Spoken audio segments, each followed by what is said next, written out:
ಕೇಂದ್ರ ಸರ್ಕಾರ ಮಹಾತ್ಮ ಗಾಂಧಿ ನರೇಗಾ ಕಾರ್ಯಕ್ರಮವನ್ನು ಅದರ ಸ್ವರೂಪವನ್ನು ಬದಲಿಸಿ ಒಂದು ಹೊಸ ವಿ ಗ್ರಾಮ್ಜಿ ಅನ್ನುವಂಥ ಒಂದು ಕಾರ್ಯಕ್ರಮವನ್ನು ತಂದಿದ್ದಾರೆ. ಮನ್ರೇಗಾ ಕಾರ್ಯಕ್ರಮ ಸುಮಾರು 20 ವರ್ಷಗಳ ಹಿಂದೆ UPA ಸರ್ಕಾರ ಇರುವಂತಹ ಸಂದರ್ಭ ಮನಮೋಹನ್ ಸಿಂಗ್ ರವರು ಪ್ರಧಾನಮಂತ್ರಿಯಾಗಿದ್ದರು. ಆಗ UPA ಚೇರ್ಪರ್ಸನ್ ಶ್ರೀಮತಿ ಸೋನಿಯಾ ಗಾಂಧಿ ಅವರಿದ್ದರು. ಅವರ ಒಂದು ಒತ್ತಾಸೆಯಿಂದ ಗ್ರಾಮೀಣ ಬಡ ಜನರಿಗೆ ವರ್ಷಕ್ಕೆ 100 ದಿವಸ ಕಡ್ಡಾಯವಾಗಿ ಕೆಲಸ ಕೊಡಬೇಕು ಅನ್ನುವಂತಹ ಒಂದು ಉದ್ದೇಶದಿಂದ ಮಾಡಿದಂತಹ ಕಾರ್ಯಕ್ರಮ. ಇದೊಂದು ಕಾರ್ಯಕ್ರಮ ಮಾತ್ರ ಅಲ್ಲ, ಕಾಯ್ದೆ ಕೂಡ.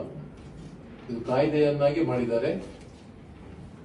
ಕಡ್ಡಾಯವಾಗಿ 100 ದಿವಸದ ಕೆಲಸವನ್ನು ಕೊಡಬೇಕು. ಒಂದು ವೇಳೆ ಕೆಲಸ ಕೊಡಲಿಕ್ಕೆ ಆಗದ ಸಂದರ್ಭ 100 ದಿವಸದ ಕೂಲಿ ಕೊಡಬೇಕು ಅವರಿಗೆ ಅನ್ನುವಂತಹ ಒಂದು ಉದ್ದೇಶದಿಂದ ಮಾಡಿದಂತದ್ದು. ಇದು ಗ್ರಾಮೀಣ ಪ್ರದೇಶ ಜನರಿಗೆ ಭಾರತ ದೇಶದಲ್ಲಿ ಬಹಳಷ್ಟು ಉಪಯುಕ್ತವಾಗಿತ್ತು. ಯಾಕೆಂದ್ರೆ ಪ್ರತಿ ಮನೆಯಲ್ಲಿ ವೈಯಕ್ತಿಕ ವಿಚಾರಗಳು ಕೂಡ ಇದರಲ್ಲಿ ಒಳಗೊಂಡಿದ್ದವು. ಮನೆಯಲ್ಲಿ ಅವರ ಮನೆಗೆ ಬಾವಿ ತೋಡುವಂತಹ ಕೆಲಸ ಇದ್ದರೆ ಆ ಬಾವಿ ತೋಡುವಿಕೆಗೆ ಎಲ್ಲರೂ ಸೇರಿಕೊಂಡು ಈ ಮನ್ರೇಗಾದಿಂದ ಅದನ್ನು ತೋಡಿಸುವಂತಹ ಕೆಲಸ ಮಾಡಬಹುದಿತ್ತು. ಅವರಿಗೆ ಕೃಷಿ ಗುಂಡಿಗಳನ್ನ, ಅಡಿಕೆ ಸಸಿ ನೆಡುವುದಾದ್ರೆ ಕೃಷಿ ಗುಂಡಿನ ತೆಗೆಯುವುದಾದ್ರೆ ಅದಕ್ಕೂ ಅವರ ಮನೆಯದ್ದು ಸ್ವಂತದ್ದಾದ್ರೂ ಅದಕ್ಕೆ ಕೂಲಿ ಕೊಡುವಂತಹ ಒಂದು ವ್ಯವಸ್ಥೆ ಇತ್ತು. ಇವತ್ತು ದೇಶದಾದ್ಯಂತ ಅನೇಕ ಎಸೆಟ್ಗಳು ಕೂಡ ಕ್ರಿಯೇಟ್ ಆಗಿದ್ದಾವೆ. ಎಲ್ಲಾ ಗ್ರಾಮ ಪಂಚಾಯತ್ಗಳಿಗೆ ಹೊಸ ಕಟ್ಟಡಗಳು, ಇದೆಲ್ಲ ನರೇಗಾದಿಂದ ಆದಂತವುಗಳು.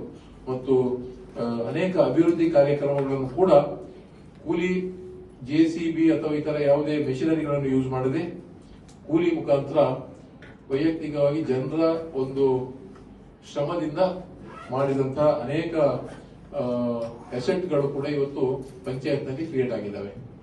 ಆದ್ರಿಂದ ಇದು ಜನರಿಗೆ ಬಹಳಷ್ಟು ಒಂದು ಉಪಯುಕ್ತವಾಗಿತ್ತು.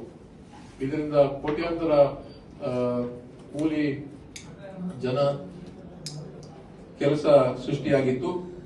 ಬಹಳಷ್ಟು ಜನರು ಇದರ ಪ್ರಯೋಜನವನ್ನ ಪಡೆದಿದ್ದಾರೆ. ಗ್ರಾಮ ಪಂಚಾಯತ್ಗೆ ಇದರ ಸಂಪೂರ್ಣ ಹತೋಟಿ. 90% ಕೇಂದ್ರ ಸರ್ಕಾರದ ಕಾಂಟ್ರಿಬ್ಯೂಷನ್, 10% ರಾಜ್ಯ ಸರ್ಕಾರದ ಕಾಂಟ್ರಿಬ್ಯೂಷನ್. ಆ ಲೆಕ್ಕದಲ್ಲಿ ಈ ಕೆಲಸಗಳು ಸಾಗ್ತಾ ಇದ್ವು.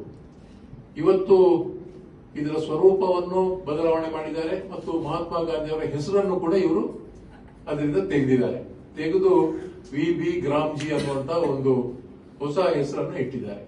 ಒಂದು ಮಹಾತ್ಮ ಗಾಂಧಿ ಅವರ ಹೆಸರನ್ನ ತೆಗೆದಂತದ್ದೇ ಬಹಳ ದೊಡ್ಡ ಪ್ರಮಾದ ಅಂತ ನಾವು ಭಾವಿಸ್ತೇವೆ. ಯಾಕೆಂದ್ರೆ ಈ ದೇಶಕ್ಕೋಸ್ಕರ ಒಂದು ತೊಟ್ಟು ರಕ್ತವನ್ನು ನೆಲಕ್ಕೆ ಬೀಳಿಸದೆ ಅಹಿಂಸಾತ್ಮಕವಾಗಿ ದೇಶಕ್ಕೆ ಸ್ವಾತಂತ್ರ್ಯವನ್ನು ತಂದುಕೊಟ್ಟವರು ಮತ್ತು ದೇಶದ ಮಹಾತ್ಮ ಅಂತ ಕರೆಯಲ್ಪಟ್ಟವರು. ಎಲ್ಲರೂ ನಮ್ಮ ದೇಶ ಮಾತ್ರ ಅಲ್ಲ, ದೇಶ ವಿದೇಶಗಳಲ್ಲಿ ಕೂಡ ಮಹಾತ್ಮ ಗಾಂಧೀಜಿಯವರಿಗೆ ಇರುವಂತಹ ಗೌರವ ಇನ್ನೊಬ್ಬರಿಗೆ ಇಲ್ಲ. ಅಂತ ಅವರ ಒಂದು ಹೆಸರಿನ ಕಾರ್ಯಕ್ರಮವನ್ನು ಬದಲಾವಣೆ ಮಾಡಿದ್ದು, ಅವರ ಹೆಸರನ್ನು ಬದಲಾವಣೆ ಮಾಡಿದ್ದು ಒಂದು ದೊಡ್ಡ ಪ್ರಮಾದ. ಮತ್ತು ಅದರ ಸ್ವರೂಪವನ್ನು ಕೂಡ ಬದಲಾವಣೆ ಮಾಡಿದ್ದಾರೆ. ಏನಾಗಿದೆ ಅಂತ ಹೇಳಿದ್ರೆ, ಹಿಂದೆ ಗ್ರಾಮ ಪಂಚಾಯತ್ನವರಿಗಿದ್ದಂತಹ ಅಧಿಕಾರ ಇವತ್ತಿಲ್ಲ.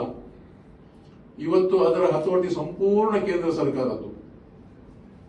ಕೇಂದ್ರ ಸರ್ಕಾರ ಸಿಲೆಕ್ಟಿವ್ ಆಗಿ ಯಾವ ಗ್ರಾಮ ಪಂಚಾಯತ್ ನನ್ನ ಹೆಸರಿಸ್ತದೆ ಆ ಗ್ರಾಮ ಪಂಚಾಯತ್ಗೆ ಮಾತ್ರ ಅವರ ಗ್ರಾಮ್ಜಿಯ ಕಾರ್ಯಕ್ರಮ ಅನುಷ್ಠಾನ ಆಗ್ತದೆ.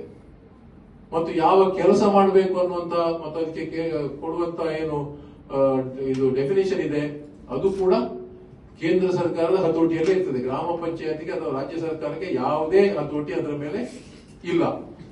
ಎರಡನೇದಾಗಿ, ಸರ್ಕಾರ ಕೊಡಬೇಕಾಗಿದ್ದಂತಹ 10% ರಾಜ್ಯ ಸರ್ಕಾರ ಅದನ್ನು 40% ಏರಿಸಿದ್ದಾರೆ.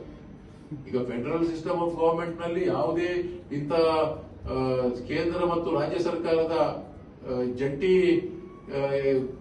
ಇದರಲ್ಲಿ ಆಗುವಂತಹ ಕಾರ್ಯಕ್ರಮಗಳು ಕನ್ಸಲ್ಟೇಷನ್ ಮಾಡಿಕೊಂಡು, ಅಂದ್ರೆ ರಾಜ್ಯ ಸರ್ಕಾರದಲ್ಲಿ ಕೇಳಿಕೊಂಡು ಅದರೊಂದಿಗೆ ಚರ್ಚೆಯನ್ನ ಮಾಡಿಕೊಂಡು ಅನುಷ್ಠಾನ ಮಾಡುವಂತದ್ದು ಒಂದು ರೀತಿ.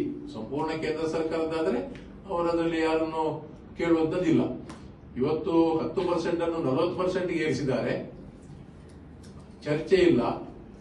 ಮತ್ತೆ ರಾಜ್ಯ ಸರ್ಕಾರದ ಆರ್ಥಿಕತೆಗೆ ಹೊಡೆತ ಬಿದ್ದಿದೆ. ಒಂದನೇದಾಗಿ GST ಇಂದ ಬರುವಂತ ಏನು ನಮ್ಮ ಗ್ರಾಂಟ್ ಇದೆ ಅದು ಕಾನೂನು ಪ್ರಕಾರ ಎಷ್ಟುವರೆಗೆ ಬರಬೇಕಿತ್ತು ಅಲ್ಲಿಂದ ನಿಂತು ಹೋಗಿದೆ. ಒಂದು ಕಡೆಯಿಂದ ಅದು ನಿಂತು ಹೋಗಿದೆ.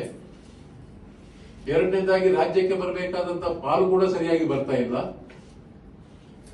ರಾಜ್ಯ ಸರ್ಕಾರ ಈ ರೀತಿ ಕೆಲಸ ಮಾಡುವಾಗ ನಾವು ಅದನ್ನ ರಾಜ್ಯ ಸರ್ಕಾರದಲ್ಲಿ ವಿಶ್ವಾಸಕ್ಕೆ ತೆಗೆದುಕೊಳ್ಬೇಕಾಗಿದ್ದು ಕೇಂದ್ರ ಸರ್ಕಾರದ ಜವಾಬ್ದಾರಿ ಕೂಡ ಆಗಿತ್ತು. ಅದನ್ನು ಕೂಡ ಮಾಡಲಿಲ್ಲ. ಇವತ್ತು ಇನ್ನೊಂದು ದೊಡ್ಡ ದುರಂತ ಏನು ಅಂತ ಹೇಳಿದ್ರೆ, ಈ ಒಂದು ಕಾರ್ಯಕ್ರಮ ಇವತ್ತು ಬಹುಶಃ ಎಲ್ಲಾ ಜಿಲ್ಲೆಗಳಿಗೆ, ಈ ದೇಶದ ಎಲ್ಲಾ ಜಿಲ್ಲೆಗಳಲ್ಲಿ ಅನುಷ್ಠಾನ ಆಗ್ತದೆ ಅನ್ನುವಂಥದ್ದು ಹೇಳಲಿಕ್ಕೆ ಆಗುದಿಲ್ಲ. ಯಾಕಂದ್ರೆ ಅದರ ರೂಪುರೇಷೆಗಳು ಆಗಿವೆ. 28ರಿಂದ ಕೆಲವು ಕಡೆ 20, ಕೆಲವು ದಿವಸ 25, ಕೆಲವು ದಿವಸ 28 ಮತ್ತು ಕೆಲವು ದಿವಸ ಒಂದು ದಿವಸ ಮಾತ್ರ ಕಡಿಮೆ ಇದೆ.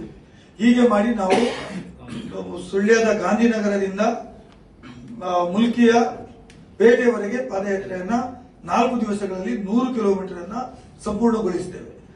ಪ್ರತಿದಿನ ಸಂಜೆ 25 ಕಿಲೋಮೀಟರ್ ನಡೆಯುತ್ತೇವೆ ಮತ್ತು ಅಲ್ಲಿ ಸಾರ್ವಜನಿಕ ಸಭೆ ಮಾಡ್ತೇವೆ.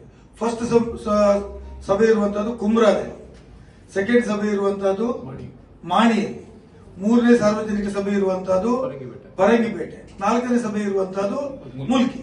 ಈ 4 ಸಭೆಗಳಲ್ಲಿ ಡಿಸಿಎಂ ಸಹಿತ ರಾಜ್ಯದ ಪ್ರಮುಖ ಸಚಿವರುಗಳು ಭಾಗವಹಿಸುತ್ತಾರೆ ಮತ್ತು ಸಾರ್ವಜನಿಕರಿಗೆ ಇದರ ಬಗ್ಗೆ ಮಾಹಿತಿಯನ್ನ ನೀಡುತ್ತಾರೆ.